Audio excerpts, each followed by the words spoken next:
Welcome to the Beyond Atheism podcast with me, Nathan Alexander, and my co-host, Todd Tavares. Moving beyond questions of God's existence, this podcast asks, what's next in a world without God? If you're enjoying the show so far, make sure to like and subscribe, rate and review, and consider supporting us on Patreon.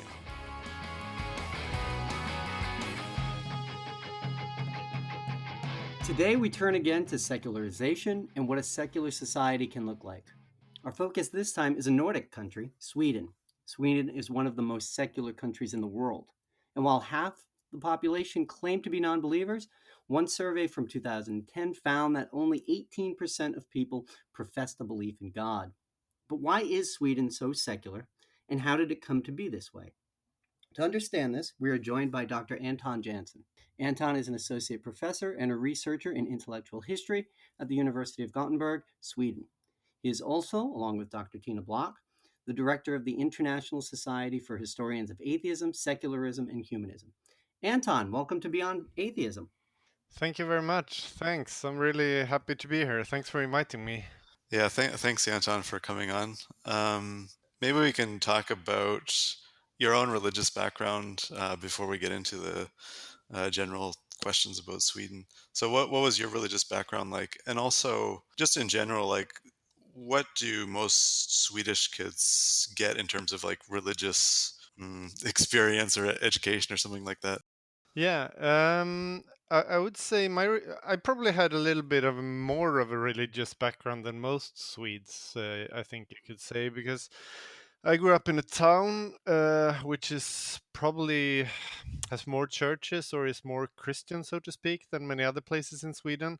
And in my extended family were also a lot of Christians, belonging not to the main church of Sweden, the Lutheran State Church of Sweden, but rather to there's another like Christian tradition of what we call free churches, growing up of revivals in the 19th century. So that's where my family came from. So I attended church as a child and so on, which I don't think that's not the norm in Sweden at all. So I think my background was maybe a little bit more religious than many others. You know, most of my friends more or less never went to church. I mean, hardly ever as children, and and it's not it's not that much religion or Christianity in schools either. Sometimes you go to church maybe for Christmas or so, but it's different. But for most Swedes, it's not like a natural part of their upbringing, I would say. And what are there major differences in terms of like scriptural adherence or strictness between the free churches and the Lutheran state church? Um, I think it varies. The so-called state church. It's not actually state church since 2000. It was severed from the state then, but it's still called the Church of Sweden. I think both in the Church of Sweden and in the free churches there are big differences. There are some more, you could say, maybe you could call them Pentecostal churches, etc., where the adherence is a bit more conservative, maybe you could say, and there are free churches which are more liberal as well. And in the Church of Sweden, there's a big span as well. I would say the establishment in the Church of Sweden is kind of liberal in some sense of the word nowadays, at least. Mm-hmm. Yeah, I was wondering, like, I mean, as Todd was saying in the intro, Sweden's obviously a very secular country. And I wonder about how you got into studying secularism, I mean, and atheism, given, yeah, how secular your country is already.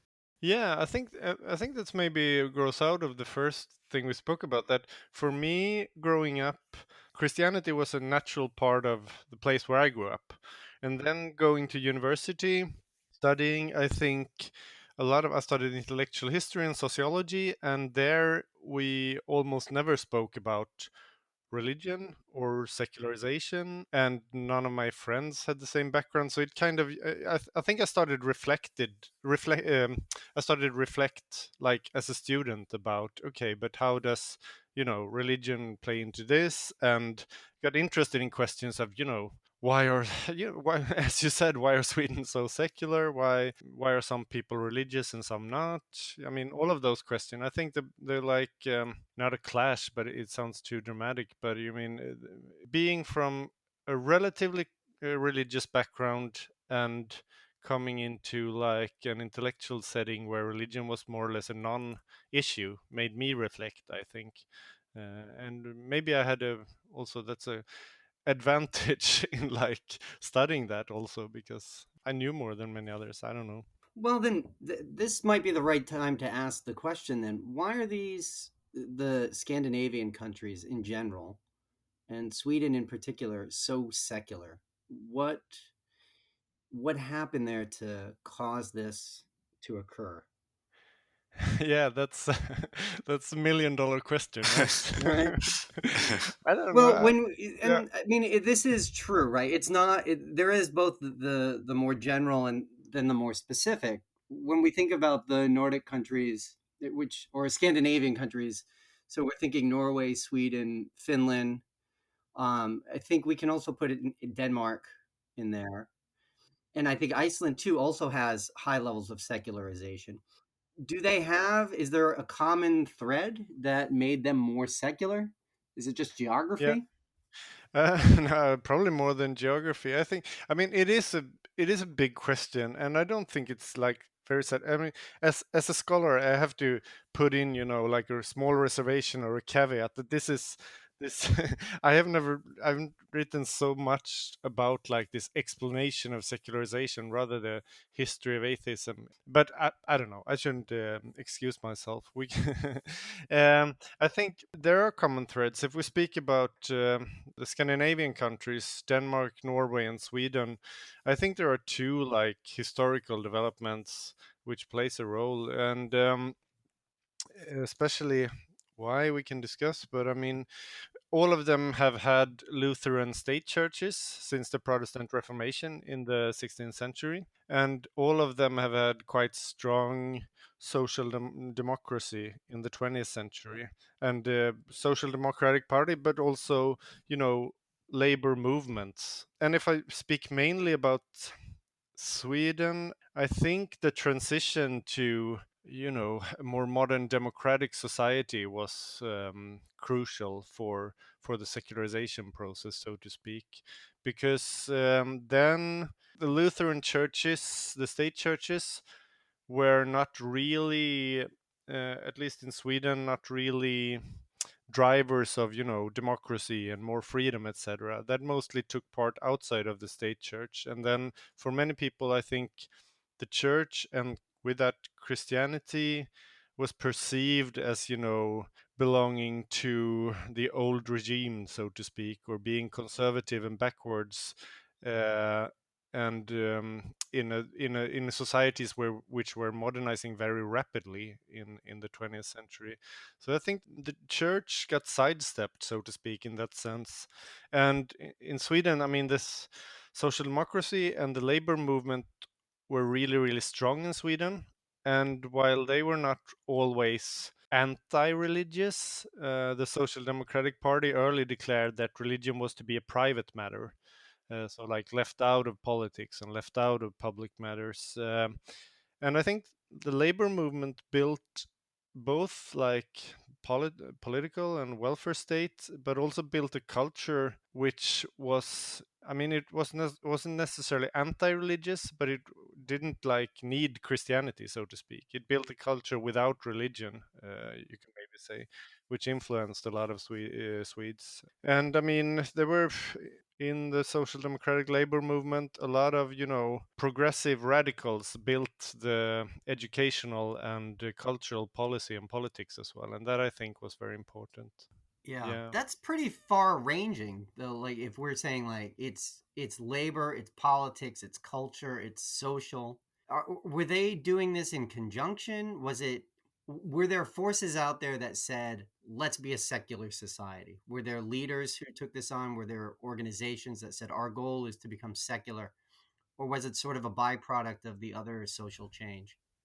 Yeah, that's a very good question. I think in some sense it was Both, I think. As I said, Yeah. a lot of the early leaders of social democracy were early, also what you call in 19th century free thinkers and non-religious materialists, etc., and didn't care much for Christianity. And there were from the beginning in social democracy also secularist ideals of like separating state and church and scrapping Christian education from schools, etc. So there was kind of a project, but as I said, they also declared Christianity, or I mean religion, to be a private matter, and it wasn't always that politicized, so to speak. I think the Social Democratic Party more maybe tried to make religion into a non-issue for politics. Compared to, I listened to your episode with Victoria Smolkin about the USSR, and there, atheism was really political. The state really tried to impose atheism on the citizens, and that wasn't really the case for Sweden. It was more about, successive small reforms, taking Christian education out of schools, things like that. But probably also then could also be, a byproduct, as you say, of social change. So I think it might be a combination. You make it sound like the Democratic Socialists, it's not just their sloganeering, it's not just their platforms. They're taking real power and making real change. Is that what happened there? You mean in these questions regarding religion in society and so on? I guess so. I mean, as I said, the church and state wasn't separated until late, until the year 2000, but they were quite early in, doing reforms that made the church influence in schools lessons, so, for instance. Some reforms in the early 20th century, and then Christian education was scrapped in the 1960s in the secondary school, etc. So that is, yeah. What I was saying. What was the question again? Sorry. It's about the party actually taking Yeah, power. yeah. Yeah. So they had those reforms, and then do we have numbers on how much um, belief in God or religious attendance changed Uh, from we from don't the have like '60s? what I can have seen.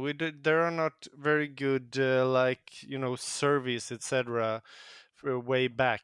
So it's hard to say like the level of belief from during the 20th century, etc. We know today, as you mentioned a few numbers in the introduction, that belief in God is quite low, but there is not very good statistics historically. What we know is that like membership in the Church of Sweden has declined quite steep since around the turn of the millennium. I mean, before that, children who were born were automatically members in the Church of Sweden, and you had to actively choose to exit the Church of Sweden, which meant that for a long time the church had quite high member rates. But after they changed that so that children didn't automatically become members, the member rate has declined Yes. quite much because I Right. mean people weren't really bothered to actively seek out the right forms to exit, what do you say, not exit the church, but not be a member anymore. But they're also not inclined to actively seek membership. So it's Right. down to like Yeah. I don't know what it is right now, but 50 plus something in membership in the Swedish. Yeah. Well, I guess there's sort of two kind of separate issues. Like the one is sort of declining like religious affiliation, but then the other thing is about more like active atheism. And I Mm, guess the two are not necessarily exactly. connected. Yeah. And you've written about like atheism in Sweden in particular. Can you talk about some of the main kind of figures there that people should know? Yeah, I could mention two or three. Let's see that I don't speak speak for too long. And there are, of course, different phases as well. In the 19th century, one big important person was a guy called Victor Lennstrand, who is quite forgotten, but he was really famous in the like 1880s, 1890s, and he was the typical, Nathan, you have also studied the 19th century freethinkers. and he was very harshly anti-church, anti-Christianity, and he went around as a propagandist, trying to build a movement, which he called the utilist movement, after utilitarianism, to like preach that the world would be better off without religion, and that Christianity was, false and immoral, etc., and started an organization which had a few thousand members, probably at least. But when he died, that kind of movement died off with him, I think. But I think he made a push of also. I mean, there's always been discussions of free thought or non-religion, etc., among intellectuals, but he aimed at like the broader population, also at the working population, so to speak. And I think that was a big kind of breakthrough. Sweden also had a lot harsh laws of blasphemy at that time, late 19th Mm. century. Hmm. So he was Wow. in prison a lot of times Oh, as right. well. Right. So yeah, I think he got a bit burnt out also. And he was, I mean, he was spoken about in international free thought circles as well, like a martyr and a hero in Sweden. Wow. Um, So, Anton, at that time, was Sweden considered a very religious country? Um, I think it was, yeah. As I said, I mean, I think you, Nathan, wrote about like the historiography of free thought. The guy called, I read parts of a book that I think it was called John Robertson, a free Yeah. thinker, yeah, from Britain. Yeah. Uh-huh. Yeah, he wrote about the free thought movement internationally, like a big book, and he wrote about this guy Lenstrand that I mentioned, and how he was, abused for his non-belief and put in prison, etc. And then Sweden, I think, was seen as quite religiously reactionary, so to speak. Yeah. Another person you could mention is a person which is maybe not an atheist as such. A woman called Ellen Key, Key, and it's debatable, as I said, whether you could call her an atheist, but it was clear that she did not believe in the Christian God and was kind of anti-Christianity and promoted a kind of a worldview without a personal God, or even without a transcendent divinity, etc. And she wrote a big work about this and what she called her faith in life, which was kind of, you could see it as kind of a secular religion in some sense, like, but life, the point of life is life itself, was her slogan. And she was very influential. That book was translated into German and English as well. That was from early 20th century. And I think she was very influential for intellectuals and later radicals and politicians, etc., in promoting this, a worldview without transcendence, so to speak, and a worldview which is focused on the time period between birth and death. So, were these two thinkers or people around them, were they able to found and maintain organizations Uh, that supported their ideals? Yeah, as I said, Lenstrand founded an organization, but it was kind of tied around his person. So when he died quite young, 35 years old or so, the Utilist Society, as it was called, also died like after just a year or so, I think. And Ellen Key, as I mentioned, never started an organization. That was more like her ideas were influencing others. So Sweden hasn't had really a big important organization for a secularist organization during this time we spoke about as a secularizing 20th century. That is an interesting thing, that it hasn't been like one steady organization promoting it. Today, there's the organization tied to the Humanists International. They're called the Humanists Sweden. They started in 1979, I think, but really grew only in the 21st century. So there hasn't been like a big tradition of organizing Right. around this. Yeah. Um, Yeah. Yeah. That's one thing I kind of wonder about is whether it's the sort of secularization is caused by particular individuals kind of making arguments, or it's more like structural forces, I guess. Yeah, I mean, Sweden would maybe be a case which speaks to the fact that you don't necessarily need one organization pushing this so firmly. But as I said, you can also see the Social Democratic Labor movement as maybe not anti-religious, but still like an alternative, building something alternative, and maybe which results in some kind of indifference to religion, maybe, especially since they influence politics. Well, what was the church's response to secularization? Were they able to push back? Did they have like their own sort of conservative movements?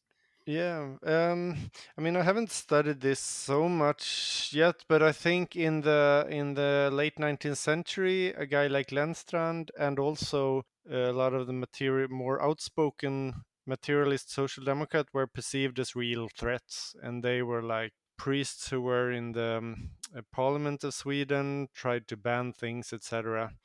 So there was a pushback, I would say, and also, Wait, Anton, did yeah, you say there were priests in the parliament? yeah, there was. I Were mean, they elected or appointed? That's a bigger issue. I mean, until 1866, there was the parliament consisting. Then the priests have places in the parliament. Like there were priests, there were nobles and priests and Oh, commoners, right, kind of right. parliament style. Mm-hmm. Then that changed. So in this period, which I'm speaking about, late 19th century, there was now fixed seats for priests or bishops, but still there were quite a few being elected from like an electorate which was really small, just a few percent of the Swedish Right, population right, at the time. right. Mm. But a lot of priests had a lot of political influence late 19th century and early 20th century, I would say. But that successively changed. So after a while, I think the Church of Sweden also accepted that, well, you know, secularism and non-belief is here to stay, and like accommodating that as well, and like understanding that they had a new role in society.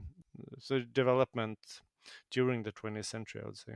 But it was like it changed. It was very, you know, sharp polemics late 19th century, and then less so in the 20th century. Hmm. I wanted to like sort of pick up on the issue of like state churches in general, because I mean, like another example is the UK, which has a state still has a state church, which is fairly secular now. I mean, I guess just in contrast to the United States, which has like a secular constitution and didn't have a state church, but nonetheless is like one of the outliers in terms of the West being not as secular. So I just wonder if there is something about like having a state church in that it kind of, I think there's this theory, I'm not sure who kind of originated it, but that state churches act as sort of a moderating force on religion and then sort of allow secularization to take place. Whereas a more open, like a religiously open, like where there's religious competition, like in the US, allows maybe for religion to flourish more. I'm not sure. And Anton, as Yeah. the American, can I ask you to please explain what a state church Oh, right. is and Uh, what it's like and how they Yeah. function? Because yeah. for us, that is it's a completely alien idea. Oh yeah, yeah, yeah. Yeah, that's a good question because I also think a state church can mean a little bit different things. But I mean, from the 16th century, the king was kind of the head of the church in Sweden. After the Protestant Reformation, of course, breaking with the Catholic Church meant that churches more became parts of the state in some sense. So there are all kinds of things. I think it's even now in the constitution says that the king of Sweden has to be Lutheran or something like that. But it's, I mean, the monarchy is more symbolic nowadays anyway. But it meant, I mean, it meant that the church was tied to the state and they were responsible for things having to do with the state, like education, for instance, and also some, like, you know, statistics of the population, because that was like in the local church parishes were integrated in the state bureaucracy. So the priests had like responsibilities of keeping statistics of the population and so on, etc. But I mean, it's changed throughout history, but it was like an official thing that the state of Sweden has an official church. And for a long time, also up until late 19th century, you weren't allowed to live in Sweden and not being a member of the Lutheran Church of Sweden as well. And the church was financed by taxes, I mean, in a more direct way maybe than in other countries as well. Yeah, so that that's maybe a quick answer to your question there, Todd. Otherwise, I think, yeah, Nathan, you mentioned there's a theory, I think the sociologist Rodney Stark, for instance, I think all other people as well have theories about this, marketplace of religion, and that where religion is more free, there's more pluralism, a marketplace, competition, which means more involvement in religion. And I think that is one way of explaining why the US has been more religious than other European countries. I think that's plausible, but I also think you can see, as I was discussing earlier, it's also a historical development, so to speak. I mean, in reforms for a more democratic and plural or whatever, liberal society, the church as the like a cultural vehicle of the state, of an undemocratic state, was seen as the enemy for many people, and like lost its credibility for a lot of people, which meant that people lost interest in or confidence in the church and in Christianity, in religion in general. I think that like kind of in a dialectic fashion, in some sense, that it was so strong, but then when it wasn't developing, it also got weak more quickly, maybe. Maybe I could come back to like this thing with the religious marketplace theory. That was one thing. You're the guest you had a few episodes back, Phil Zuckerman. He has written about like secularism in Scandinavia, and he, I think, advanced three arguments tying back to the questions we spoke about earlier. And one of his like sociological theory arguments about why Sweden and Denmark are secular is this religious monopoly, that the Lutheran Church had a monopoly, and that makes for less involvement in religion, etc. He also advances the welfare state as like material well-being and security means less religious belief, is another sociological argument he advanced also. But I sort of wonder about kind of the like the cause and effect relationship sort of between things like a social safety net and so on. And I think one of the themes of the podcast has been in some of the episodes is sort of been this connection between secularism and atheism and more left-wing politics. And I wonder about, yeah, like is that basically is it a cause of secularization that Sweden has this more social safety nets and so on, or is that a product of it? The whether like left left politics is a cause of secularization or an effect of it. Right. Yeah. Exactly. Yeah. Yeah. Yeah. Sorry. Yeah. Yeah, it's a hard question, and I don't Uh, know if I read anyone discussing this, and I haven't myself. I guess the historical development would be maybe it's developed in tandem in some way, but I guess also I think maybe the politics comes first in some sense, either that secularization is kind of a product of, as I said, a very powerful labor movement, and maybe also a powerful welfare state then.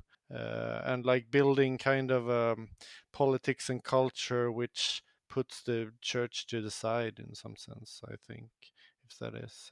But I mean, I haven't. This is not something I really know empirically or so. Yeah, it's a tough one to tease out. And I mean, like you mentioned before when we talked to Dr. Smolkin, her position, talking about the Soviet Union, talking about all of the SSRs, so like the Baltic countries as well, the state is very, very intentionally suppressing these things and trying to create an atheist society. Whereas when Tina Block talked about the Pacific Northwest, that has much more of a structural argument. It's the nature of work, it's the nature of where people live, it's how they become disconnected, that they don't have the patience for the church anymore. But in Sweden, it sounds like it comes with this very, very rapid political and economic development. Is that the story that you see there? Is that we get an economy going, we get democratic socialism, and from this, at the end, we get a society that doesn't believe in God? Yeah, I think so, and I think you can also point to other things in the like historical development, so to speak. Also, that I mean, in a lot of countries after the Second World War, there was kind of a period of, in Germany, you speak about re-Christianization. That like after the Nazi time, the church came back, and there were more like what they thought of as eternal Christian values should be more important again. And I think the same goes, I think Callum Brown written about how in the UK, the church, something stable, etc., did get an important position again after the Second World War. Whereas in Sweden, I think the effect was kind of the opposite. That after the Second World War, it was rather that I mean, this may be a bit complicated, but I think more that was a point where progressives and cultural radicals, etc., got a bigger influence in Swedish society, because a lot of the more traditionalists or conservatives had often tied to German culture earlier, and that was kind of really discredited after the war. And as Sweden wasn't part, Sweden was neutral during World War II as well. I think the Swedish society wasn't, as didn't have the same trauma, or weren't devastated in the same way as many other countries. So I think that post-war development also accelerated this development in Sweden, whereas it may be similar processes of secularization maybe was halted in other countries. It was accelerated in Sweden. So there was a big like 40s, 50s, and then of course 60s, as in all the Western world, was like rapid secularization as well. There was one guy I didn't mention when we spoke about famous atheists earlier, called Ingemar Hedenius, who I've also written about, who was a philosophy professor who published a book in 1949 called Belief and Knowledge. And that was like a philosophical argument against all belief in God. And that did get a big breakthrough in 1949 and was debated widely, and was like really, he was really influential then. So I think it was kind of late 40s, early 50s, there was another push for secularization, so to speak, which was not maybe the same in other Western countries. Right. Yeah, that's a really interesting point. That there wasn't kind of the trauma of the Second World War to get over. Yeah, I wanted to ask about the role of atheist organizations today in Scandinavia. And I mean, it's interesting sort of to compare, because in Norway, apparently they have one of the largest humanist groups in the world, and almost 90,000 members, which makes it about 2% of the population is involved in the Norwegian Humanist Association. But apparently in other countries like Sweden and Denmark, the numbers are not as so big. Maybe you can talk about why does Norway have such a large humanist group, and these other Scandinavian countries don't? Yeah, I think in my impression, I don't know so much about how that organization functions today, etc. And I've just read about it somewhat. But my impression is, one, that the polarization between the church and non-believers was sharper for a longer time in Norway. So it was more, Christianity was more politicized in Norway later than in Sweden. I mean, I said it was very politicized in Sweden in the late 19th century, but then it kind of grew into this private matter thing, and indifference to religion was maybe the norm in Sweden, whereas it was more polarization in Norway with a more conservative church later in the 20th century. That's my impression from what I read. And that meant that they formed this humanist association quite early, and in the 1950s, I think, and grew slowly. But then I think there was really important that at a crucial point in their history, where there was also a big debate about Christianity, there was also reform in Norway, which allowed the kind of, what do you say, worldview organizations also to get state funding, as I understand it, in the same way as the Church of Norway did, the State Church of Norway. So that allowed them to like professionalize and grow, and also they are institutionalized, ceremonies like confirmation ceremonies, weddings, etc. But I think one important thing was that they were recognized as at the same level as churches in Norway in 70s or 80s, I think, which never happened in Sweden. And they were already relatively strong then, but then they just grew very much during the 80s. Yeah. You I should mean, get someone from the Humanists Norway to speak Yeah, about their right. Yeah. organization. I would also like to know more about it, actually. Yes. No, that's, to me, that's super interesting, because one of the concepts that we struggle with. I have a background in political science, so it's very different. One of the focuses is on institution, and this idea that if you just take a copy of the institution, or you take that institution from somewhere else and you put it in this country, you get the same outcome. And it's wild that you were talking about two countries that, from the outsider perspective, Yeah, are very similar. yeah, Similar geography, similar location, similar histories, and similar outcomes, yeah, but wildly Yeah. exactly. divergent Yeah, right. Yeah. Yeah, internal systems, right? You both end up incredibly secular, high percentage of atheists, yeah. but the road to get there looks completely different. Yeah. And I mean, in some sense, the road is probably similar. As I said, there was also the kind of progressive uprising against a church that was perceived as conservative. And you had the social democracy was also relatively strong in Norway. But this organization, the humanists in Norway, has played a very different role. That's true. Yeah. So that's really fascinating. I really would like to do more like comparative studies on these things. I've written a little bit in this new Cambridge History of Atheism. I wrote a chapter with a Finnish and a Estonian scholar, Tyra and Remel. We wrote something comparing the Nordic and Baltic countries. But that just let me scratch on the surface. I would really like to do some more comparative work on this because it's fascinating, as you say, Todd. Yeah. Was there anything that you learned about Estonia that jumped out at you? Well, that was Teemu, no, not Teemu, but Atko Remel was responsible for writing about Estonia. He's Estonian himself, so. But Estonia is interesting because that was also a Lutheran, and that is still very atheist. Uh, but I guess that was earlier also that they was a development earlier. I don't know the details about this. You have to invite Yeah. Atco Yes. to Yeah. Yeah, discuss and I mean, that makes Estonian. it even more fascinating, because they were part of the Soviet bloc. Yeah, exactly. And but they have a Lutheran church. There's continuities and major differences. Yeah, Yeah. yeah, Wow. Yeah. and So No, I feel like the interesting thing is that you can get sort of like the Nordic and Baltic countries that they're all quite secular, but they've taken very different paths to get there, and I mm, think that's even yeah, within Scandinavia, like some different, like the support for the Norwegian humanists, like state support for the Norwegian Humanist Association. I mean, like how these things can vary, but you can wind up in a very similar place yeah, in the end. Yeah, it's yeah. interesting. Yeah. Yeah, it's also interesting. There's a difference in like was the church or was religion, Christianity seen as an important part of national identity or not? I Mm-hmm. mean, one case is that in Sweden it was not in the 20th century. There was another national identity which was kind of, more we're the most modern country in the world and we have the social democratic All welfare right. state, mm, Uh-huh. etc.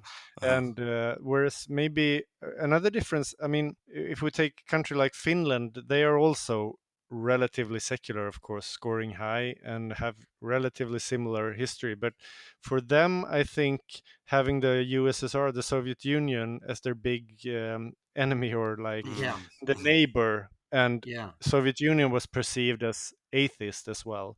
I think meant also that I mean the big other, so to speak, were atheists could mean that Christianity became a more important part of the national identity in Finland than in Sweden, for instance. Which is the argument we have in the U.S. is that so much of Yes. our Yeah. our identity is driven from the Cold War, and showing that we're not like the Soviets, how we're different. They're atheists, we're religious. But yeah, you have a place like Finland where they actually had a war with the Soviet Union, Mm. and that they end up atheists shows that there's something else going on here. Yeah. Right. Yeah. So, Anton, maybe we can end it after this. I was wondering, how does this secularization, um, this move away from religion, how has it influenced philosophy and ideas now and moving into the future? Oh, that's a very broad Yeah. question, I think. I figured I Um, would end with an easy one. yeah, good question. I don't know. I think Sweden has seen also. I mean, for now, I don't know. I'm a historian. I don't know nothing about the Well, contemporary now. contemporary ideas. I Yeah. just know things about history. No, but I think Sweden has been a place where religion has been not a very big part of the public sphere, and I think it's maybe still not. I think we've seen a little bit. You speak about the return of religion globally, and I think maybe religion has taken a little bit more place in the public sphere in Sweden as well, but still it's kind of not a central stage in the public, in like politics or cultural debates or public discussions, etc. It is more, I think most people would still say today that like religion should be kind of a private matter, something which matters. Your individual belief is the most important thing regarding religion. Maybe you were really looking for something else with your question. I don't know. No, no, that's perfect. Because I think that's like the main idea. If you ask Swedes, they would probably say that religion is about an individual's belief or non-belief, etc. Yeah, but that's fascinating because it's not anti-theist. It's not Yeah, even irreligious. It's actually an endorsement of religion.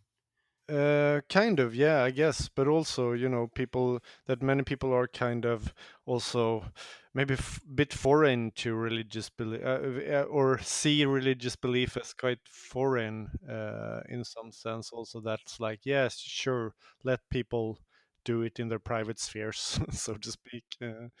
Um, Nathan, should we move on to can a true atheist? Yeah, yeah. Let's move on to our kind of lightning round. Yeah. So the way it works, Anton, is we ask you a bunch of questions whether a true atheist can do this certain thing, or whether they're sort of betraying their atheist identity if they do it.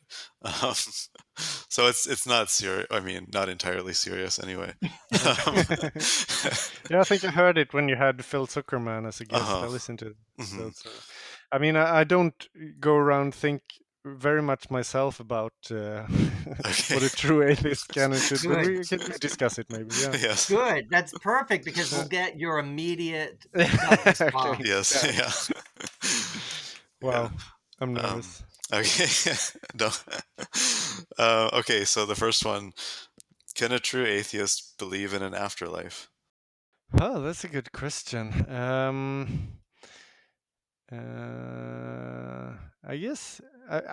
Wow, this is so difficult. I mean, I'm also not, an engaged or active atheist myself, so I haven't really thought about this so much. But I guess it would be a matter of definition. I guess is atheist means not believing in a personal God.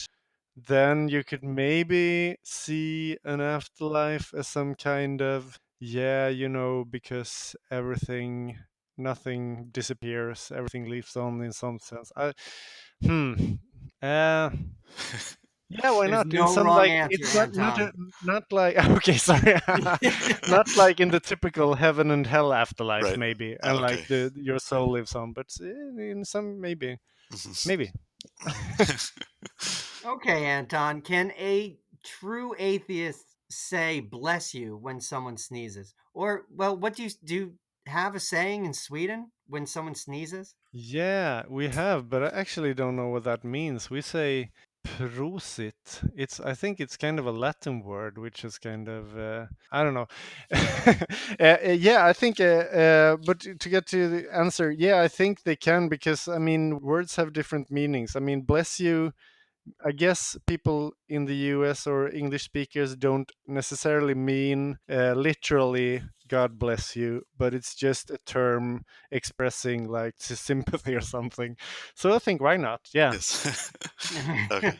All right. And like the one you say in Swedish, it doesn't have any kind of meaning. I mean, I think just that when we've asked the question before, other people have said they actually prefer Gesundheit, which is Oh the yeah, like German for health health. Yeah. kind of. Yeah. Yeah. But you I don't. think Yeah. Mhm. Yeah, I just yeah, I think it means something. It's kind of it means something similar, I think, but different etymology. Yeah. Okay, that may be a better for a really true hardcore Yes. atheist Okay. than to choose the German Uh, version, Gesundheit or so. mhm, mhm. Yeah.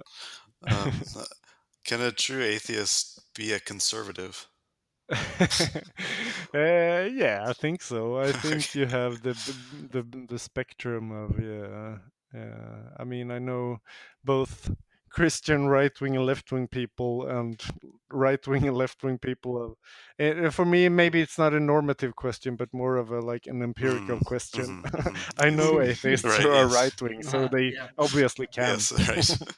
Yeah. Yeah. Okay, how about this? Can a true atheist support monarchy? Um, Again, I think that's a similar answer there. I know atheists who support monarchy. I think so. It's obviously they can empirically.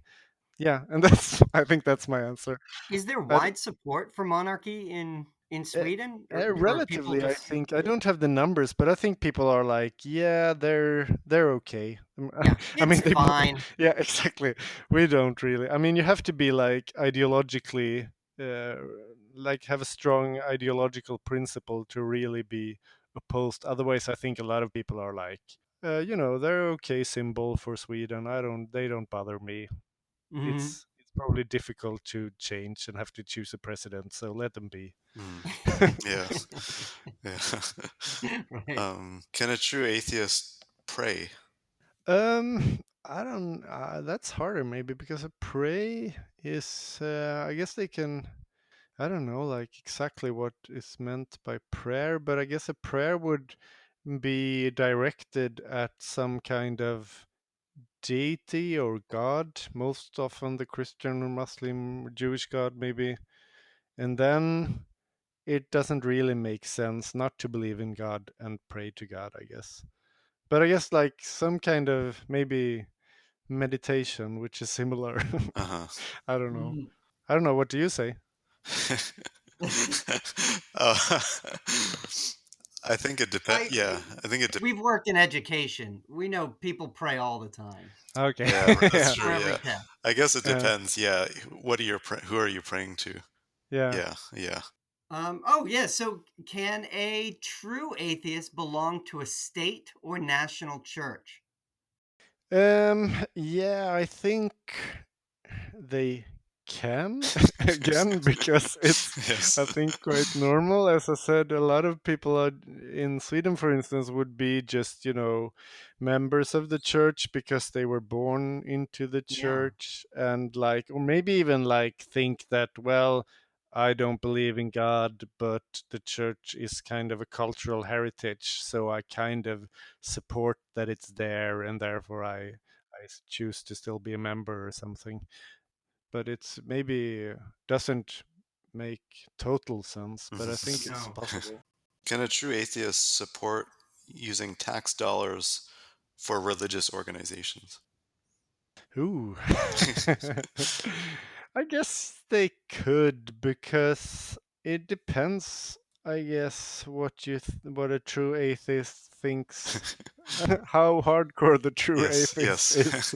I mean, I think it's plausible that an atheist can say, I really don't believe in God, and maybe even the atheist could say, I think the world would be better off without religion, but I see that this church may do some good to the community, and therefore they could, it's, I don't know. Wow. Mm, mhm. Uh, Very generous. yeah, yeah, Yeah. that is maybe, yeah. Well, Yeah, how they about this one? could, but maybe it's not more They, the most natural Right. position, so to Yes. speak. oh, Yeah, no. But that's I think that's a good explanation and a good yeah, apology for why someone may. yeah, exactly. That's How about this one? Can a true atheist shop at a Christmas market? shop at the Christmas market. Yeah. Is that what you Uh, do? Do you have the Christmas markets in Sweden this time of year? like outdoor markets selling stuff, or what's the definition of a Christmas market? Well, Yeah. we don't really have them Yeah. here. Yeah, it's a very German thing, Yes. I Yeah. think. Oh, Like, is it? Yeah. Okay. yeah, But is it? but yeah, we do have Oh, them okay. here. Oh, okay. And yeah, why did you ask shop at a Christmas market and not celebrate Christmas? Oh, that's We're trying to be that's culturally yeah. specific and not Okay, doing a good job with Yeah. it. At least okay. that's on me. Okay, no worries. Yeah, well, I think they could. I mean, and also like Christmas is not only like it's of course a Christian holiday, but it also has a lot of meaning to people who are not believers.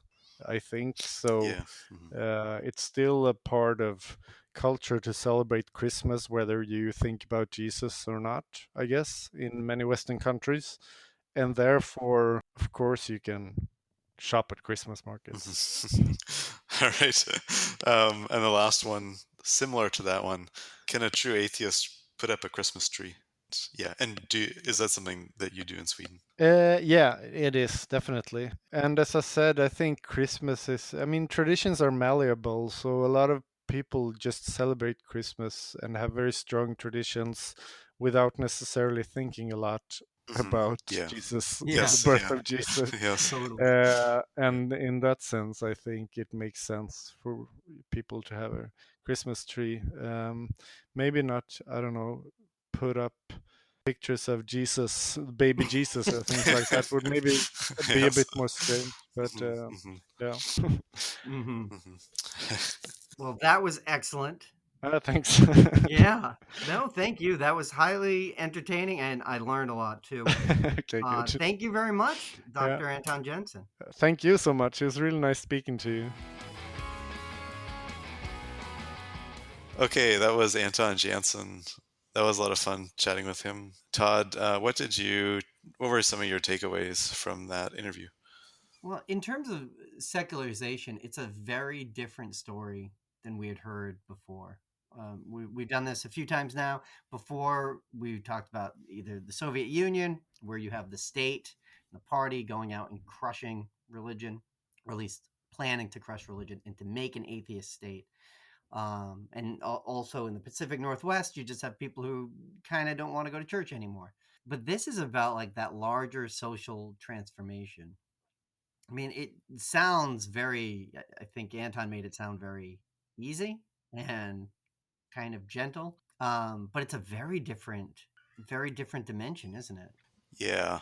Yeah, I think I think like as we do this show more and we talk to more and more people, like we find out just the different pathways to secularization, and they can look very different. I think it's interesting just the way it was less of a sort of top-down process of like deliberately trying to engineer kind of an atheist state. Seems more that gradually the church's power was kind of chipped away with small reforms rather than some dramatic event. And I think even now, like like Anton was saying towards the end, in the kind of true atheist round, just that even still, there's still kind of like there's not great antagonism, it seems, towards the Church of Sweden, and I think that's interesting. Like it's not secular in such a way as to be like super anti-religion. I suppose it's more just like it should be a private matter, and that's really it. And Yeah, it's a secular hmm society, right? You yeah, can be yeah, religious, it just doesn't factor in. hmm And so it does seem that it's almost like secularization is almost this ironic outcome where they're trying to do something else. You're trying to make society more democratic, trying to make it more egalitarian, trying to promote different social programs, building up the labor movement, right? And the outcome is you get a secular society where you kind of people just stop going to church. It also does kind of make this the leftism atheism link seem stronger, but more as a correlation rather than causation. Right? Do you get that sense from this? yeah, I think so. Yeah, I mean, it's hard to kind of, I guess, cause and effect is always difficult to sort of figure out. It does seem like, yeah, like you said, like there's sort of two things that seem to kind of work in tandem. And in general, I think like in the labor movements, there is a lot of kind of left, or I mean, obviously left wing, but I mean, sort of atheism or secularism kind of inbuilt into the movement, even though it's not prominent or what or central. Or Uh, yeah, or overt or yeah, purposeful. yeah, Yeah. right, yeah, Yeah. But yeah, they seem to tread the same ground, but we don't really know why. That's and that's interesting. I mean, we just spent an hour. We're not going to figure out how the world works. But I mean, yeah, definitely, right? Like you look at the social democratic movements, union movements, they all sort of reinforce secularization. yeah.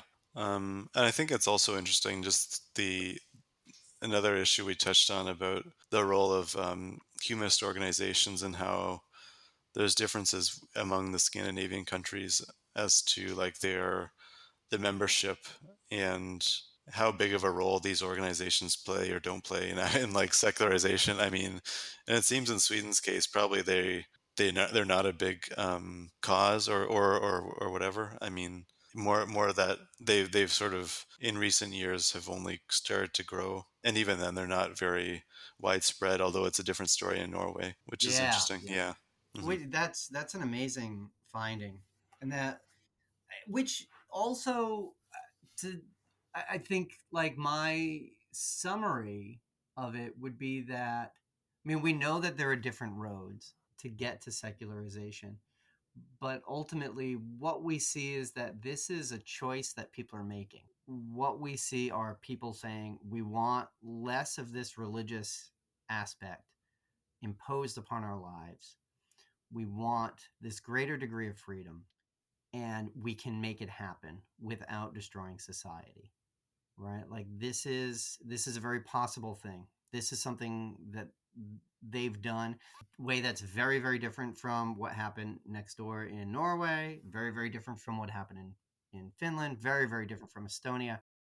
They've all found a way to get to a very similar place and by choice, right? They've created institutions and policies that have promoted a greater secular outcome. You can do it. And that's what it's the question remains though, how do we do it in our particular setting? And what we see from this is that it doesn't tell us, right? If we look at Sweden, it doesn't give us the answer for the US. If you look at Norway, it doesn't tell you about Canada. Hmm. Hmm. Mm, Yeah, I think it's also a puzzle because it's like in some of the cases it's changes that really can't be engineered at an individual level. So it makes it like a real puzzle. I mean, in terms of, I guess it's like creating one thing would be creating kind of structural conditions that could lead to more secular society or something. right. Yeah. Yeah, Yeah, I and I mean, mean, yeah, mm. I was really shocked that like it was one of the first things that Anton said is like, well, we have this political party, and they want this particular outcome, and then they implement policies to get it. Yeah, yeah, Right, like you there's mhm. no way around it. You have to take political power at some point. Yeah, yeah, right, yeah, yeah, and I think this is another kind of old thing, but about like the creation of a welfare state, and that kind of does, in many ways, maybe chips into the church's power in terms of people wouldn't have to rely on the church for. I mean, because in other times the church was the welfare kind of safety net, and obviously that doesn't need to be the case. And as your living standards improve, maybe you have less and less reason to look to the church for help and so on. I mean, Yeah, right. And which is another thing that we barely touched on. Maybe it just is an outcome of economic development. We can't discount that part. But I mean, there's a lot in there. There's a lot to think about. A lot of wonderful stuff. Learned a little bit about Christmas time yeah, in Sweden.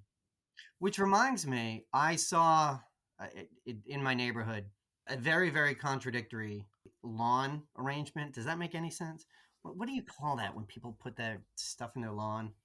My decoration is yeah, that? decoration, I Yes, guess. Yeah, decorate. There yeah, we go. yeah. There's a few of them in my neighborhood that are really annoying, right?